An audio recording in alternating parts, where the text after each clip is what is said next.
Okay, Johnny, this one's got your number on it. Let's jam.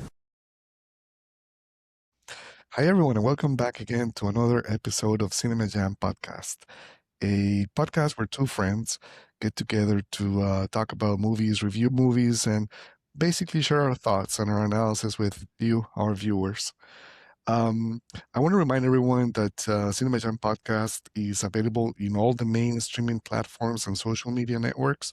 We're on YouTube, we're on Instagram, Facebook, and you can also find us on Spotify. So please follow us, like us, subscribe, and share your comments, your feedback.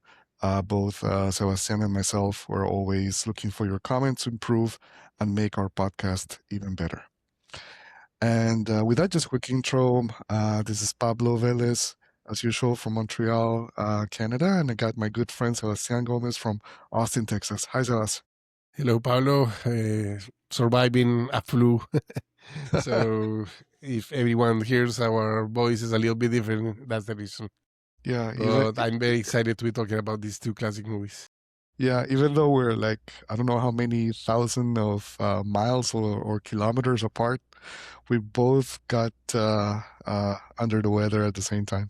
So it's an unfortunate coincidence, but nonetheless, as I was saying, we're all both very excited to do our episode today. So this is the time of the week where we do what we call CinemaJam Versus. Basically, is us selecting two movies that either share the same topic, the same genre, or the same subject matter, or in this case, as we'll see for today, basically an original movie and its remake, and we want to put those two movies to a series of battle rounds to see what movie comes up first. And today we're going to be going back way back. We're talking about a movie from 1954, The Seven Samurai from Akira Kurosawa. 1960 with the Magnificent Seven. We're going way back. Actually, so as for our viewers, I'm curious to know why did you choose these two movies that are from such a, different era? So, to be honest, it was because both of them were available in Tubi. You and I are like fans of that platform.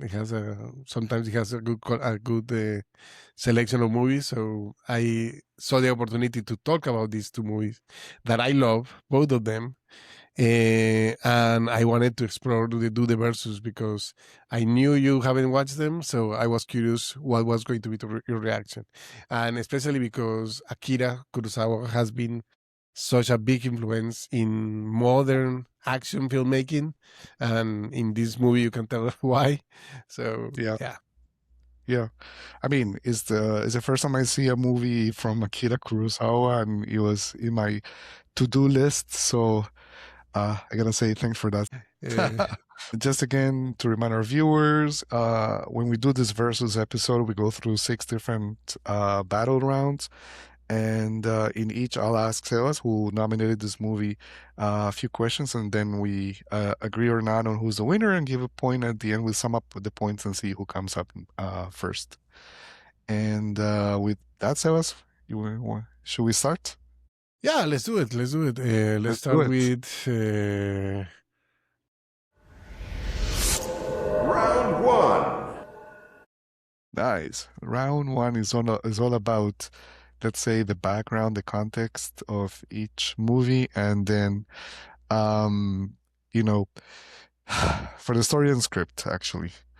Both movies are long movies.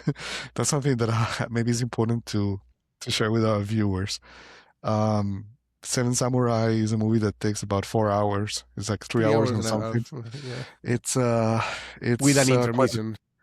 With an intermission, so it's quite an experience. And Magnificent Seven is over 2 hours. Now, which one, Sebas? Which one of these two movies that's like pretty long and very comprehensive in the story that it's telling? Which one do you think does better in telling the story and explaining the job of these warriors risking their lives to save a village that has nothing to offer but food and shelter. Um, it's interesting because both of them try to focus, take advantage of the time period where they take place. So in the Seven Samurai, basically, is when these Ronin basically are running around the cities, and they can be well, in this case, these are guys that are basically don't have any food, so they basically go work for food because the lords that are the ones that normally hire them are not giving them work. So it's an interesting situation. In the case of the gunslingers in the Magnificent Seven, is basically that they don't have a job anymore. These guys that were, guns for hire, basically, they don't have a job anymore. So I like the social depth in the in the Seven Samurai better, because there is a class difference between the warriors, the farmers, the lords, and they talk about it all the time, and that's why they end in this very dangerous situation, basically. But in the other one, is basically, these are from Mexico. Let's invade the frontier and and defend these guys in the frontier in Mexico. Yeah. What about you? No, I think the setup in Seven Samurai is more I want to say more natural, like it makes more sense. Like you were describing, this is like kind of like post-medieval Japanese society with this Yeah, um basically like the 1400s, something like that. Yeah. exactly. So it's like it feels like the why there would be a connection between these warriors. Some of them, as we saw in the movie, that have the same, like humble backgrounds, who were farmers at some point and then became samurais. Like why they would like agree to protect them without like a pay. In the Western, I don't know. I didn't quite get the connection. It felt uh, like forced. A Like, little bit forced, yeah. yeah, I mean, they were making a remake, of course, and they were trying to find a way to justify the same story plot, but it's way tighter in Seven Samurai. So I would give the point to this movie, Sas. Okay. So this one goes to Seven Samurai. So Seven that's Samurai. yeah. Okay, let's go to round. Round 2. Okay, round two is about characters and acting. So we we have two movies that that take a long time to develop their stories. So they're long movies. There's a lot of people coming in and out. So it's a bit tough to follow who's who, especially with the seven samurai, since it's difficult to know the names and follow the faces. But let's look at about when it comes to, let's say, the leader in each of the movies.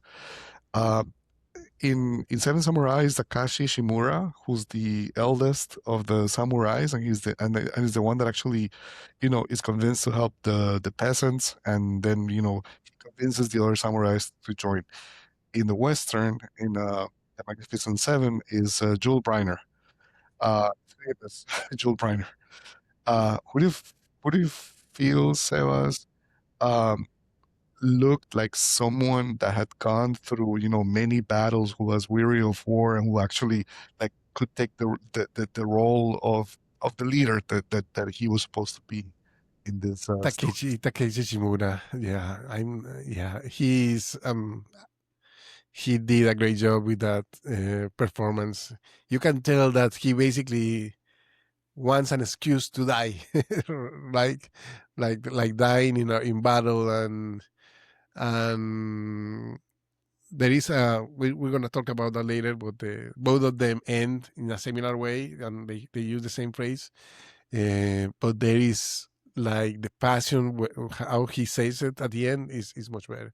I do want to ask you about in Kukuchijo, played by Toshiro Mifune, and Chico in the Seven Samurai. They combine basically like the young guy as Mhm. the other one. and is a key player as well because they are descendants of the farmers and they want to get away from that. What do you think about that? It was way more clear in Seven Samurai because Yeah. they actually, they see it in the way he reacts. I think the acting is very peculiar from this actor like Toshiro Mifune because in a way he's trying to be comedic, like funny, but he's tragic funny. He's not like amusing funny. Like you see someone that has gone through has had a very rough life, and the scenes where they actually get when they all the rest of the samurais like realize that he was a farmer before is a really good scene. It's really powerful. Yeah, when he Uh, describes how the farmers are like that and why they hide the food and everything. Yeah, yeah, yeah. We didn't get a scene like that in the other one. We no, he just kind of mentioned like it at the end a little bit, but and when he especially decides to take off his guns, but yeah.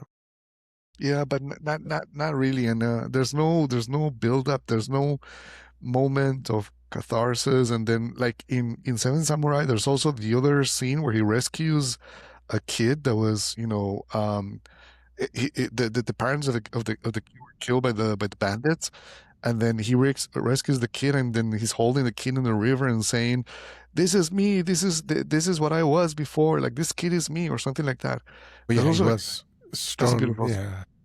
beautiful scene. Yeah, especially because her mother was speared, and yeah, that was a poor one. Toshiro Mifune is gonna be if you keep watching some of Akira Kurosawa's movies, you're gonna find him all the time, and Okay. Takashi Shimura as well. He's in a couple of his movies. He appears a lot. So, but those are like the two staples from him. So, are we going need to Seven Samurai? Yeah, Yeah, yeah, yeah. definitely. I already Okay. I already gave it the points. Okay. Let's go Let's move to. on. Let's move on. Round 3. Perfect. So round three is all about visuals and direction. So, um, I feel this one is a tough one. Maybe we'll see how it goes because Akira Kurosawa is someone known for mastering all the natural elements, the movement of the people, the rain, the geography, and he does it very well in this movie. For being a movie from 1950 4. 54. It's amazing. Like the pace of the action scenes and like the consistency of the camera work. I think I read somewhere that it was the first movie where he used multiple cameras uh, to film the same shot, and that allowed him to keep this like constant pace, which was like very not innovative, but at the same time, it still holds as a very good example of cinematography. And the Western one, I mean, the one from the director of Magnificent Seven is John Sturges, is also like classical Hollywood, like classical Western Hollywood, like is like very well done, very well shot. So Sebas, what do you think? Which of the two directors did better on their approach, like the epic Western approach or the epic Japanese samurai approach? This one is probably the hardest, but I think Akira Kurosawa. I was reading a little bit about the history. I actually have the DVD of this movie, and it has a huge booklet in the Criterion collection, and a lot of influences that he like the way you mentioned, like let's film the same at the same time with several cameras, and you will get a lot of continuity.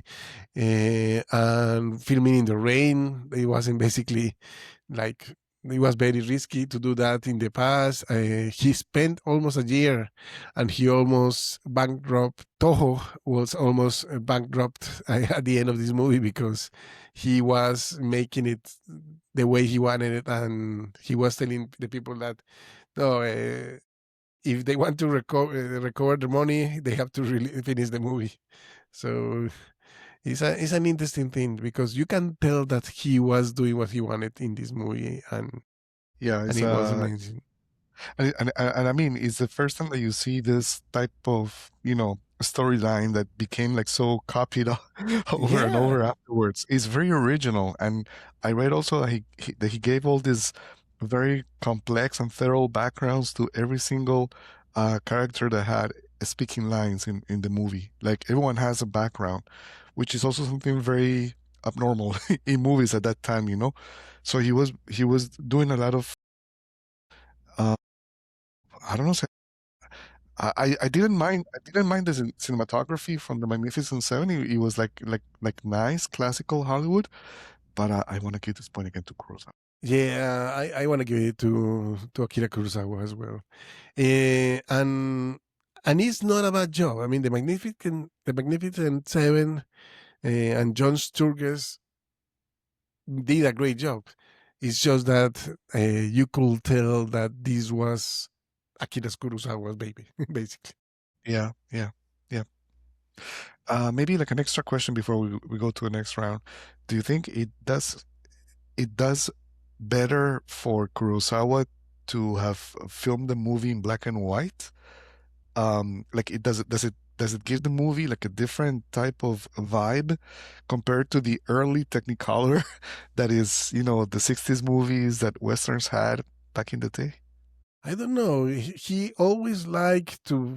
He's even when he had access to color film, he keep doing it in black and white. He's able to do a lot of with the shadows and the way they are presented, and especially in this case that this basically the city was built for real. So I do believe that the black and white gives it a little bit of an edge. And yeah, in 1954 he could have shot it in color if he wanted, but yeah. Yeah. Okay. Well, Let's go with that's it. round 4. Round 4. So round 4. Now we're into the soundtrack and the overall like musical vibe of the movies.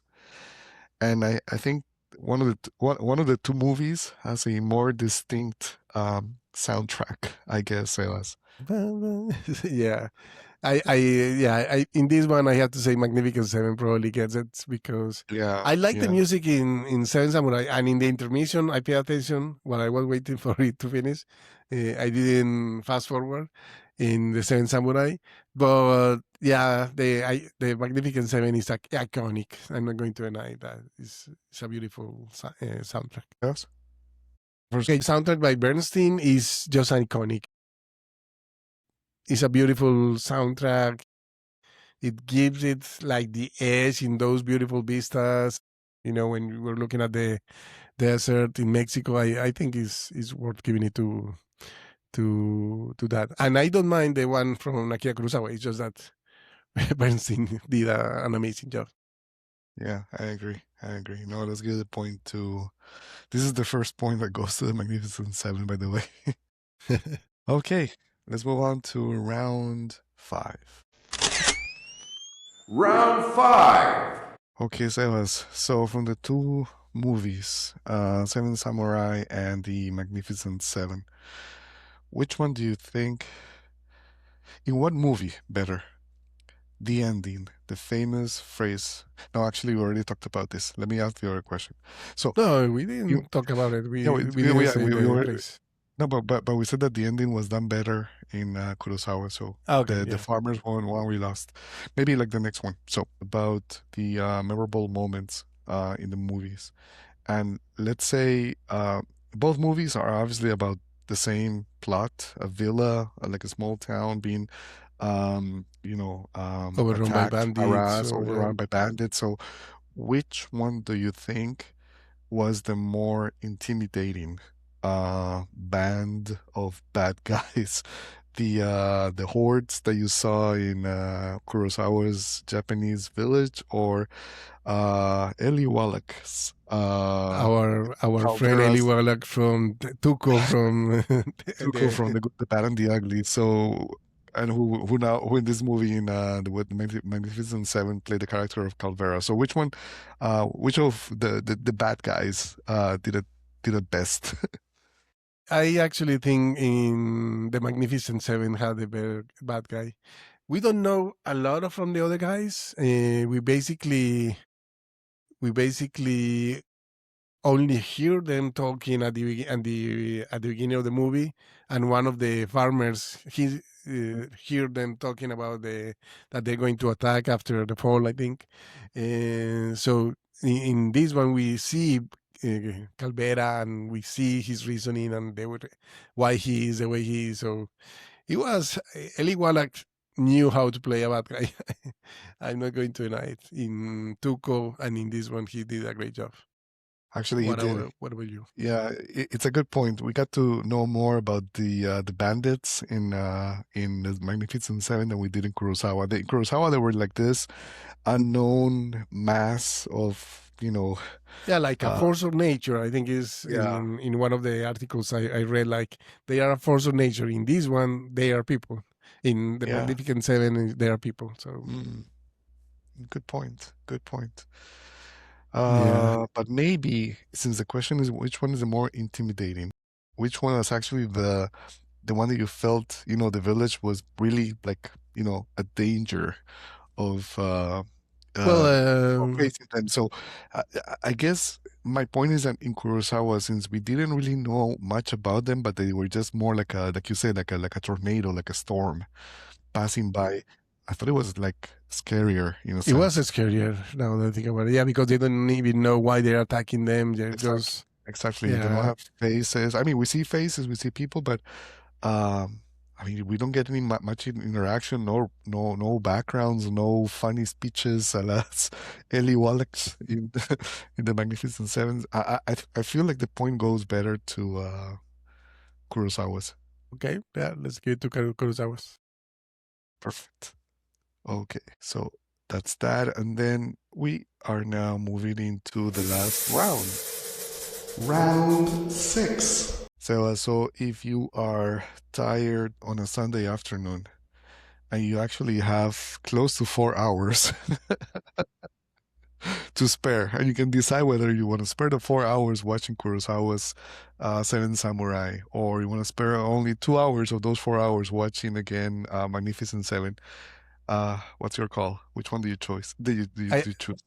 I actually choose Akira Kurosawa. I think you can learn a lot about filmmaking and good storytelling from that movie alone. Yeah, it's Agree. incredible. Agree. Yeah, I mean, yeah. I think I have better things to do with 4 hours than watching this movie again. But I mean, if I would have to make a call, I would definitely do the same as you. If you have to choose, Perfect. okay. Yeah. So So we now have a very clear winner. And the winner is. The winner is Seven Samurai by Akira Kurosawa from 1954, the Japanese epic about samurais protecting a village of peasants, of poor farmers, from this never fully seen force of nature that is a band of bandits attacking them. So that's the winner of this episode of Versus. yeah.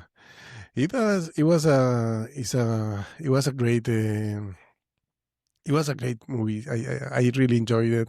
I know it was hard to put you to watch three 5 hours of movies, 5.5 hours of movies, but I think it was worth it. And well, and now you can take one from your bucket list, basically.